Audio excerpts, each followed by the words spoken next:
Cambridge is one of the oldest and most beautiful university cities in the world. It is also one of the most important because of its fascinating history, largely due to its students. Whether long ago or more recently, these men and women have profoundly influenced not just Europe and the West, but the entire world. The list of influential students touches almost every field of human interest and activity. Bertrand Russell, the champion of free thought, studied here, as did Maynard Keynes, the father of modern macroeconomics.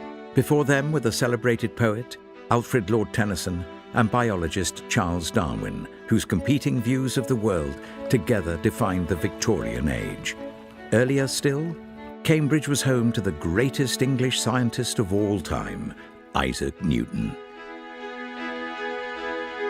In his room just to the right of the main gate of Trinity College, Newton wrote his Principia Mathematica, which would revolutionize science and earn him the title Man of the Millennium. This tradition of academic excellence still lives on today in Cambridge. Trinity alone has produced more than 30 Nobel Prize winners, while celebrated modern thinkers like the scientist Stephen Hawking have given the university a global appeal. My goal is simple. It is a complete understanding of the universe, why it is as it is, and why it exists at all. Cambridge itself dates back to Roman times. The road just outside the round church was the main Roman road, which crosses the river less than 200 meters away. The river was important for several reasons. It gave the city its name as a crossing of the River Cam Bridge, and it made the town an important military installation and trading centre. The Cam flows into the North Sea above Ely, making it accessible to the continent, hence the city's crest, a bridge with 3 sailing ships below. The church you're sitting in now was founded by 1130, not long after the Norman conquest, which explains the predominance of its Norman arches. The round church predates the beginnings of the university in 1209, and thus has witnessed the transformation of Cambridge from a small trading town to a world-famous university. It is also a reminder that Christianity has always been an integral part of life in Cambridge and a driving force in its intellectual development. Choose my instruction instead of silver, knowledge rather than choice gold. For wisdom is more precious than rubies, and nothing you desire can compare with her. As the Western world has become more secularized, this Christian influence has been largely forgotten. But the fact remains that the history of Cambridge and of the West is inexplicable apart from an appreciation of its Christian heritage. The dynamic influence of Christianity on the intellectual, moral, and spiritual life of Cambridge has impacted the world.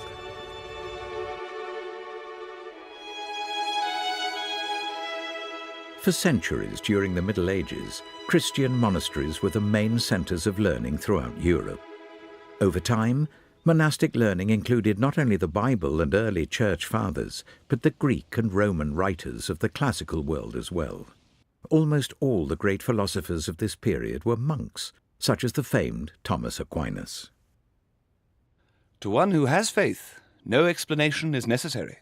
To one without faith, no explanation is possible. Between 1100 and 1300, Cambridge became a thriving centre of cultural and religious life, as several new monasteries were founded, along with almost a dozen new churches. It was from within the monastic system that the university was born. In 1209, a small group of teachers and students left Oxford because of difficulties with the townspeople there and settled in Cambridge. They took up lodgings in the town and met in whatever rooms were available.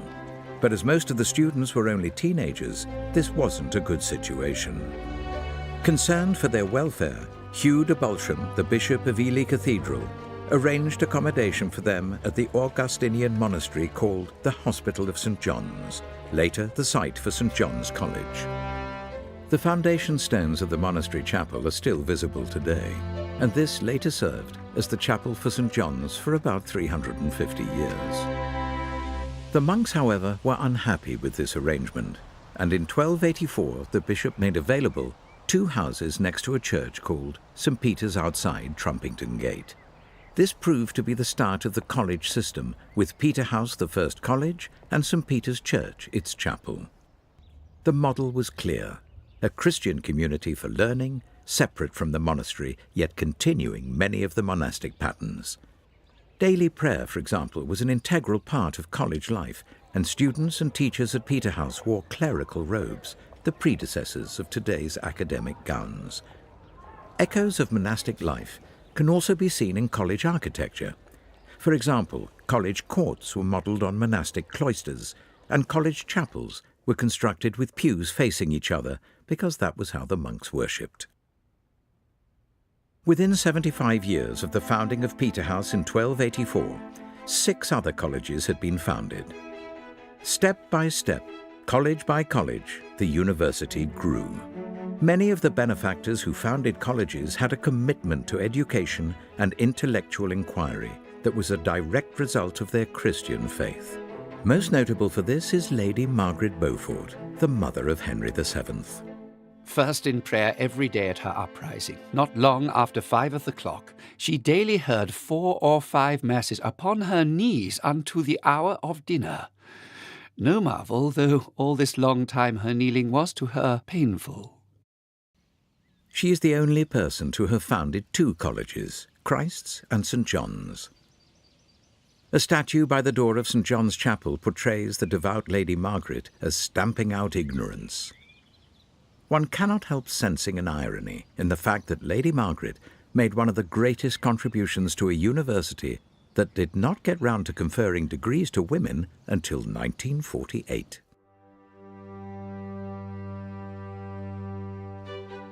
The High Renaissance of the late 15th century was a time of tremendous creativity and discovery, marked by advances in both the sciences and the arts. This was epitomized by Christopher Columbus's discovery of the New World in 1492 and the voyage of Vasco da Gama to India 6 years later. It was also a time of radical changes in European attitudes and ideas. The Church, the spouse of Christ, which he wished to be without spot and wrinkle, is become foul and deformed. She has conceived many seeds of iniquity, and daily bringeth forth the foulest offspring. The Church was under attack for its political and moral corruption, and its refusal to engage in urgent social reform. Many in Europe turned to the classical civilizations of Greece and Rome as an alternative. They sought to recover the importance of the here and now and to unleash human creativity and potential. This is why they were called humanists. This was a Christian humanism and radically different to the skeptical humanism of our own times. In 1511, John Fisher, president of Queen's College, invited one of these humanists to come to Cambridge. His name was Erasmus. I put up with this church in the hope that one day it will become better, just as it is constrained to put up with me in the hope that I will become better. While staying in Queen's, Erasmus completed work on his Greek and Latin edition of the New Testament. For centuries, the New Testament had only been available in a Latin translation of the Greek original. Now, scholars had access to the original Greek, and this too sparked a revolution throughout Europe. Soon, several young scholars like Hugh Latimer of Clare, Thomas Bilney of Trinity Hall, and Nicholas Ridley of Pembroke met together to study Erasmus's Greek New Testament, and it transformed their understanding of Christianity. They found that some essential Christian doctrines had been obscured in the Latin. They were also influenced by the Reformation in Germany.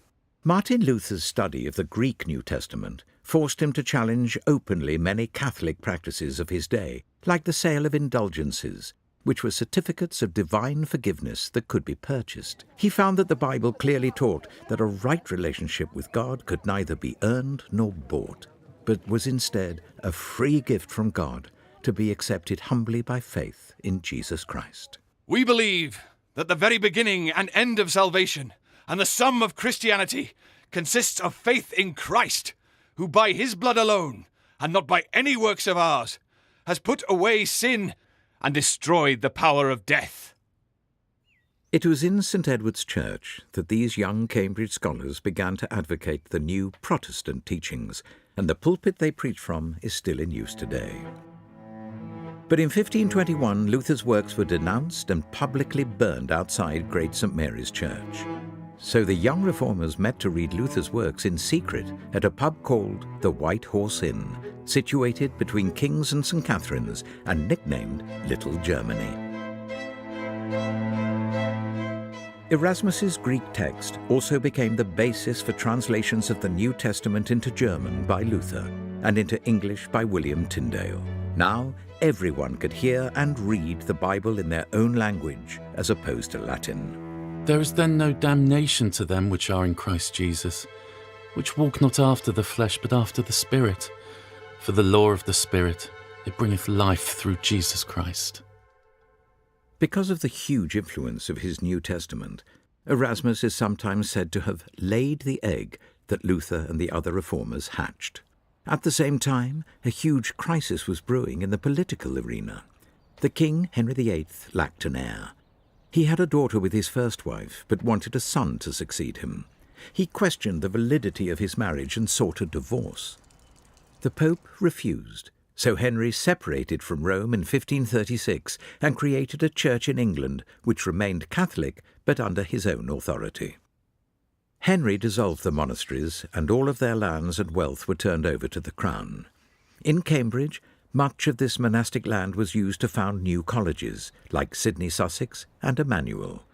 Henry also used some of this new wealth to found Trinity College and to complete King's Chapel. After his death in 1547, Henry was succeeded by his 9-year-old son, Edward VI, whose tutors and main advisers were Cambridge graduates who identified with the Reformation. His 5-year reign therefore marked a strong move towards Protestantism. Thus, in 1549, Thomas Cranmer, Archbishop of Canterbury, was able to introduce his influential Book of Common Prayer. But when Mary succeeded Edward after his death in 1553, she wanted to return the country to Catholicism. As a result, hundreds of Protestants lost their lives. Amongst them, some of the young men, like Ridley and Latimer, who had preached the Reformation in Cambridge. In 1556, Cranmer himself was put to death in Oxford. I see before mine eyes presently either heaven ready to receive me, or hell ready to swallow me up. I therefore declare unto you my very faith, how I believe, without colour or dissimulation. When Elizabeth succeeded her half-sister in 1558, she made it clear from the start that she was Protestant. She didn't, however, like the more extreme reformers called Puritans, who were very influential in Cambridge. Elizabeth knew that they considered her a compromiser. They wanted the church to be more pure, hence the name. Sidney Sussex and Emmanuel were both Puritan colleges, founded for the purpose of training Puritan ministers. When the Pilgrim Fathers emigrated to North America, so many of their leaders were from Emmanuel College that New England was sometimes referred to as Emmanuel's land. John Harvard was one of these, the same Harvard whose name is attached to one of America's most famous universities. Political tensions came to a head during the reigns of the first Stuart kings. While the Puritans in Parliament wanted to advance the Reformation, James I, and especially Charles I, wanted to limit it. Civil war broke out in 1642, and the man who emerged as the leader of the parliamentary army was Oliver Cromwell, a student at Sidney, Sussex 25 years earlier. While the parliamentary revolution failed, Cambridge remained an important centre for Puritan thought, producing many famous Puritan preachers and teachers like Thomas Goodwin, Richard Sibbes, and William Perkins. This was also the time when Cambridge gave us the famous metaphysical poets like John Donne, John Milton, and Andrew Marvell, each with a strong foundation in Christianity. No man is an island, entire of itself. If a clod be washed away by the sea, Europe is the less. Any man's death diminishes me, because I am involved in mankind.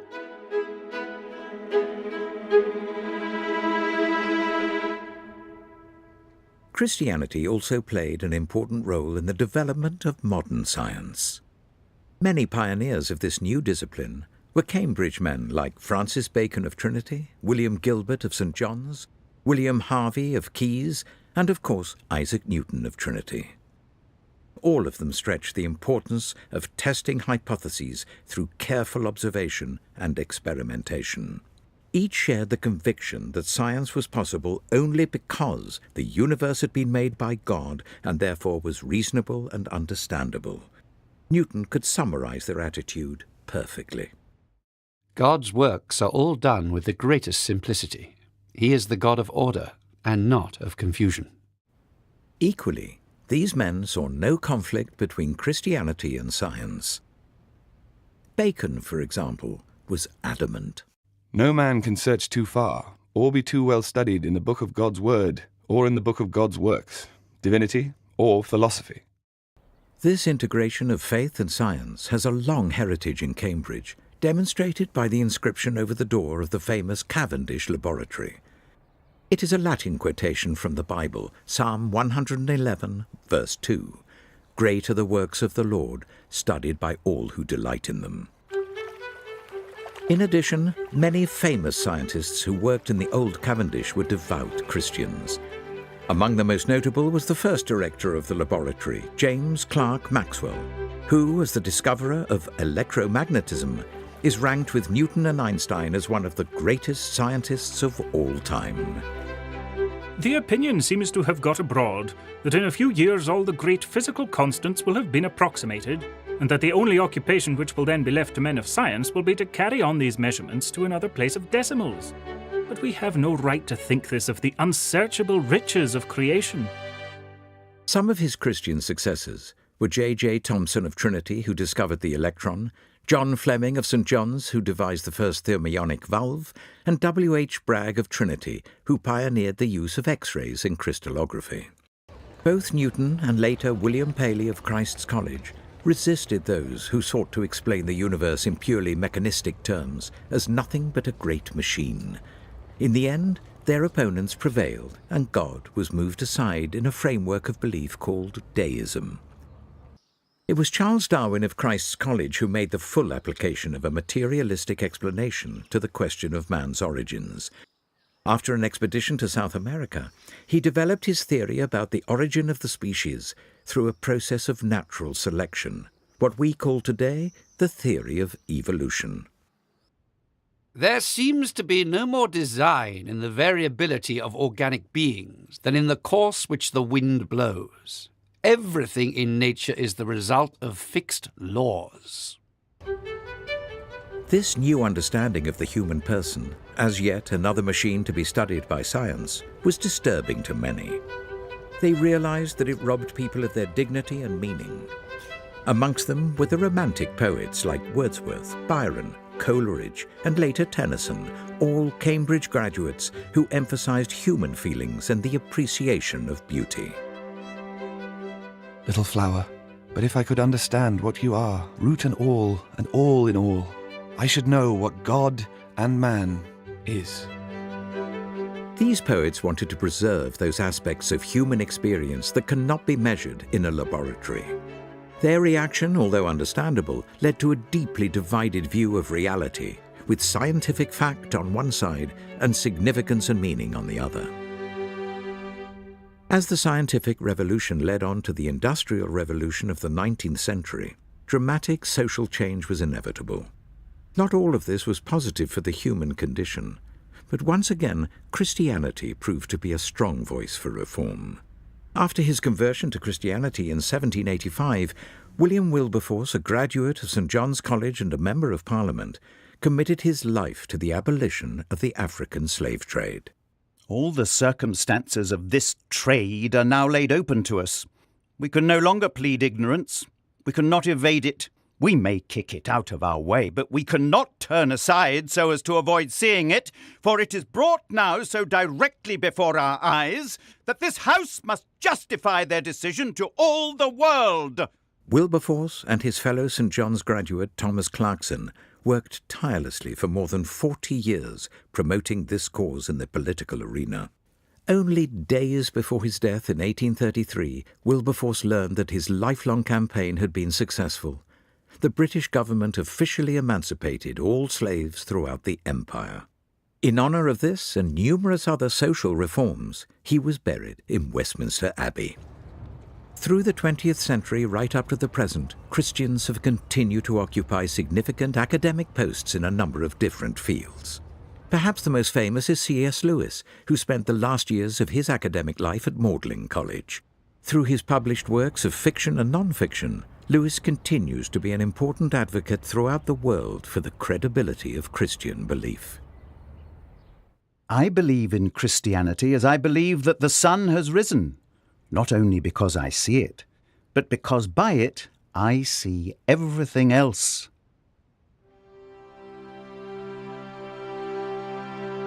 From the earliest times right up to today, Christianity has played a pivotal role in Cambridge. It was the soil from which the university first developed, and this gave the basic structure to everything that followed.